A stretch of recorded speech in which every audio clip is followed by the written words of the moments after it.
The legendary fin disappear into a magical doorway within the rock face here at the Giant's Causeway. The Atlantic Ocean had always sounded different at the Giant's Causeway. Not simply loud, not simply violent. It breathed there.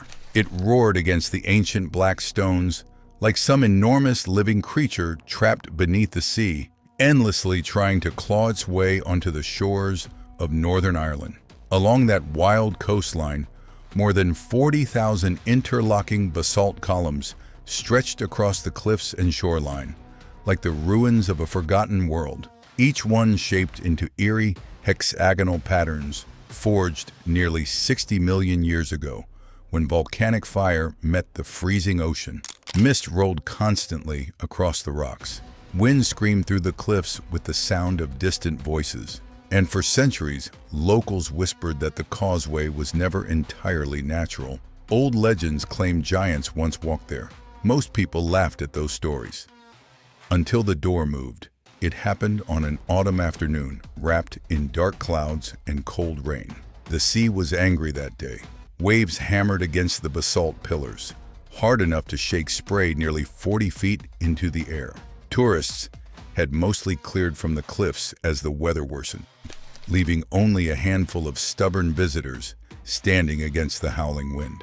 Among them was 34-year-old Kieran Doyle, an electrician from Dublin with no scientific background, no archaeological training, and absolutely no idea he was about to change human history forever. Kieran loved drones. That was all. He traveled the Irish coast filming landscapes whenever he had time away from work. That afternoon, standing near the edge of the cliffs in a rain-soaked jacket, he launched his drone simply hoping to capture dramatic footage of the storm rolling over the causeway. At first, nothing seemed unusual. The drone swept low over the basalt formations, recording endless geometric columns glistening with rainwater. Then it moved toward a section of cliff that had been surveyed dozens of times over the last century. Solid basalt. Completely unremarkable until the cliff opened. Even now, investigators say the footage remains one of the most disturbing recordings ever authenticated by modern science. The basalt wall did not crack. It did not collapse.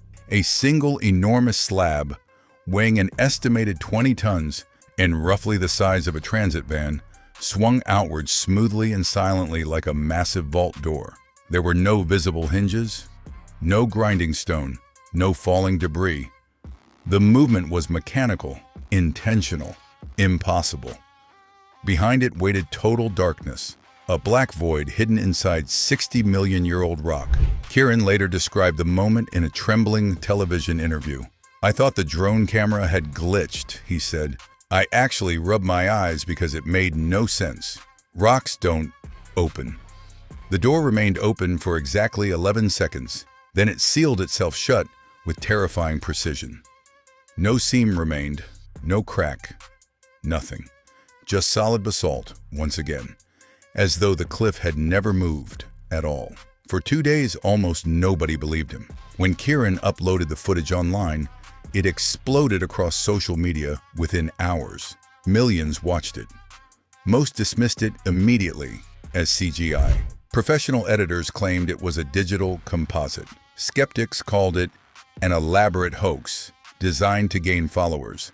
But then came the witnesses. 3 hikers standing nearly half a mile away independently reported seeing part of the cliff swing outward. A local photographer captured distant still images showing the same impossible shadow forming along the rock face. Weather satellites confirmed there had been no landslide or seismic event. And most importantly, experts analyzing the raw drone file found no evidence of manipulation whatsoever. Suddenly, disbelief turned into alarm. Within a week, an official investigation was underway. Under heavy rain and growing international media attention, a specialized research team arrived from Dublin and Belfast, led by geophysicist Dr. Ian Gallagher, a respected expert in subterranean geological structures. Trucks carrying advanced equipment lined the narrow coastal roads. Ground-penetrating radar systems, thermal imaging arrays, sonar scanners, core sampling drills, portable 3D laser mapping rigs. The atmosphere at the causeway changed overnight. Floodlights illuminated the cliffs after dark. Security barriers appeared. Armed police quietly monitored the area while government officials refused to answer questions from reporters. Helicopters circled overhead through thick gray clouds. Dr. Gallagher initially remained skeptical. "There is always an explanation," he told journalists during the first briefing. "Nature often appears impossible before we understand it." But 2 days later, after the first scans came back, his expression changed completely. Ground-penetrating radar revealed a hollow chamber hidden deep inside the basalt cliff, perfectly symmetrical, roughly 40 feet wide. And inside it stood figures, 7 of them, humanoid in shape, upright, motionless, each over 7 feet tall. The silence inside the mobile command tent after the scans finished became almost unbearable. Technicians stared at the monitor without speaking. The figures appeared arranged in perfect formation, facing directly toward the hidden entrance, as though they had been waiting for the door to open again. One young researcher finally whispered, "Those can't be real," but they were there. Thermal imaging deepened the horror. The figures emitted faint residual heat signatures inconsistent with surrounding rock. Not warm exactly, but different, as if something inside them retained energy after unimaginable lengths of time. "No geological process explains this," Dr. Gallagher admitted quietly during a recorded internal briefing later leaked online. None. The discoveries grew stranger by the hour. Core samples confirmed the surrounding basalt was indeed 60 million years old, yet the chamber inside displayed smooth internal surfaces, unlike natural volcanic formations. There were no known tunnels leading inward, no evidence of excavation, no tool marks matching ancient or modern technology. And then, 4 days into the investigation, something happened that shattered even the most skeptical minds on the team. One of the figures disappeared. The second scan showed only 6. No debris, no disturbance, no collapse. Just an empty space where a 7-foot figure had previously stood. The room inside the command center reportedly erupted into shouting. Some demanded equipment recalibration. Others accused colleagues of manipulating data, but repeated scans confirmed the same horrifying reality. Something inside the chamber was no longer there. News of the missing figure spread despite government attempts to suppress details. Panic mixed with fascination across the world. Television networks broadcast endless debates. Scientists argued publicly. Conspiracy theories multiplied by the hour. Locals around the causeway reacted differently. Older residents began refusing to approach the cliffs after dark. One elderly fisherman, named Seamus Brennan, gave an interview that investigators later refused to discuss publicly. "My grandfather warned me about that place," he said, while staring toward the ocean. He called them the sleeping giants, said the cliffs weren't dead stone, said something ancient watched from inside them. Few laughed anymore. Behind closed doors, pressure mounted rapidly. The scientific community demanded entry into the chamber. Government officials feared international backlash if access was denied. Religious groups called for the site to remain sealed forever. Dr. Gallagher himself appeared increasingly exhausted during those days. Witnesses described him pacing alone near the cliffs at night, while waves crashed below in darkness. Finally, after nearly 2 weeks of debate, the decision was made. They would force the door open, not explosively, not recklessly. Precision hydraulic systems would be used alongside laser-guided pressure tools designed to avoid damaging the structure. The operation would occur at dawn during low tide. The morning arrived under a sky the color of wet ash. Rain drifted sideways across the cliffs, while floodlights illuminated the target section of basalt. Engineers bolted hydraulic braces into surrounding rock as cameras broadcast live feeds to government offices in Dublin and Belfast. Nobody spoke loudly, even journalists whispered, because deep down, everyone felt it. Something about the cliff felt wrong. As the hydraulic systems engaged, the basalt slab resisted at first with absolute stillness. Pressure gauges climbed higher, metal groaned, wind screamed across the causeway. Then came movement. A low vibration traveled through the stone beneath their feet. The slab shifted outward by less than an inch. Several workers stepped back instinctively. Again the hydraulics pushed. This time the door yielded suddenly and silently, swinging outward with the same unnatural smoothness seen in Kieran's footage. Not like rock, like machinery. Ancient air exploded from the darkness inside. Cold, dry, carrying scents no one expected. Earth, ozone, something metallic, something almost electrical. One technician immediately vomited. Another began praying under his breath. Headlamps pierced the darkness as the entry team stepped forward into the opening. Their boots echoed against smooth black stone. Behind them, the Atlantic thundered endlessly against the cliffs outside. The passage inside was narrow at first. Perfectly carved walls rose on either side without visible tool marks. Strange symbols covered the surfaces, faintly reflective beneath flashlight beams. They resembled no known Celtic writing, no Neolithic carvings, no language ever documented in Ireland. Dr. Gallagher touched one symbol gently with a gloved hand. "It's older," he whispered, "much older."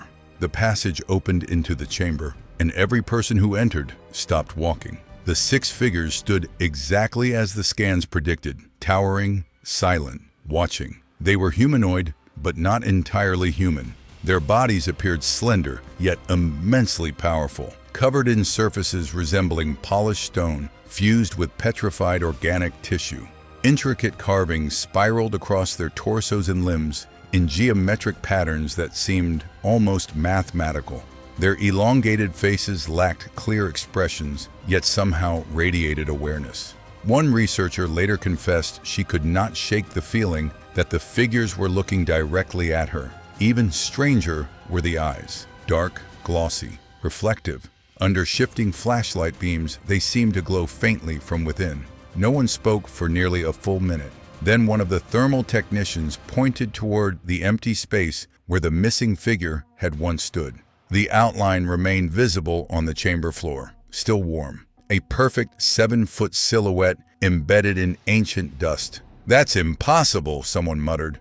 Nearby, investigators discovered mechanisms hidden within the walls. Not gears exactly, not anything recognizable. Smooth channels vanished deep into the basalt where no technology should have existed. The door itself appeared balanced by invisible counterweights or some unknown force still functioning after millions of years. Portable lights revealed objects scattered along the edges of the chamber, crystalline shapes that pulsed faintly beneath heat, metal alloys untouched by corrosion, thin black tablets covered in symbols that shimmered subtly whenever human hands approached them. And there was evidence the chamber had opened before. Tiny abrasions near the threshold, microscopic traces of soot, fragments of organic fibers dating back thousands of years. Someone, or something, had entered this place repeatedly across history. The implications became unbearable. Dr. Gallagher recorded a trembling voice memo recovered weeks later. If these figures predate human civilization, then everything changes, everything. Then came the incident no official report fully explained. As investigators documented the chamber, one team member named Claire Donnelly suddenly froze near the rear wall. Her body temperature dropped dramatically according to suit monitors. She later claimed she heard whispering directly beside her ear despite standing alone. Not words exactly, more like a voice trying to remember language. Claire turned towards the darkness beyond the chamber and saw what she described as a silhouette moving where no silhouette should exist. Seconds later, every light inside the chamber flickered simultaneously. The temperature plunged, and somewhere deep within the stone corridors beyond the room came a sound. A footstep, heavy, slow, not echoing, approaching. Panic erupted instantly. Several researchers backed toward the exit, while others desperately scanned the darkness ahead. The sound came again, closer this time, then stopped completely. One flashlight beam swept briefly across the nearest standing figure. Its head had moved, only slightly, but enough. Enough for everyone in the chamber to notice. The footage from helmet cameras remains partially classified, though leaked frames spread online for years afterward. You can still find blurry still images showing researchers stumbling backward in terror, while one towering figure appears angled differently than before. Official statements denied movement. Privately, few believed them. The evacuation happened within minutes. Equipment was abandoned. Samples were left behind. As the final team members rushed toward the entrance, Claire reportedly screamed and pointed back into the chamber. Later, she would refuse all interviews. But one investigator claimed she kept repeating the same sentence over and over. It wasn't sleeping. Outside, storm clouds gathered once more over the Atlantic. Waves crashed violently against the causeway as crews prepared emergency sealing operations. Government vehicles surrounded the site. Helicopters filled the sky. Then, without warning, the basalt door began closing on its own. Hydraulic systems disengaged automatically. Nobody touched the controls. The massive slab swung inward silently while horrified researchers scrambled away from the entrance. For one brief moment before the gap disappeared completely, several witnesses swore they saw movement inside the darkness beyond the chamber. No seam remained, only ancient stone facing the sea once again. In the months that followed, rumors spread faster than facts. Some researchers resigned suddenly and vanished from public view. Classified documents allegedly disappeared from archives. International scientists demanded access to data that governments refused to release. Theories multiplied endlessly. Some believed the figures were remnants of a lost pre-Ice Age civilization older than humanity itself. Others connected them to Irish myths of the Fomorians or the Tuatha De Danann, ancient supernatural beings said to arrive from beyond the sea.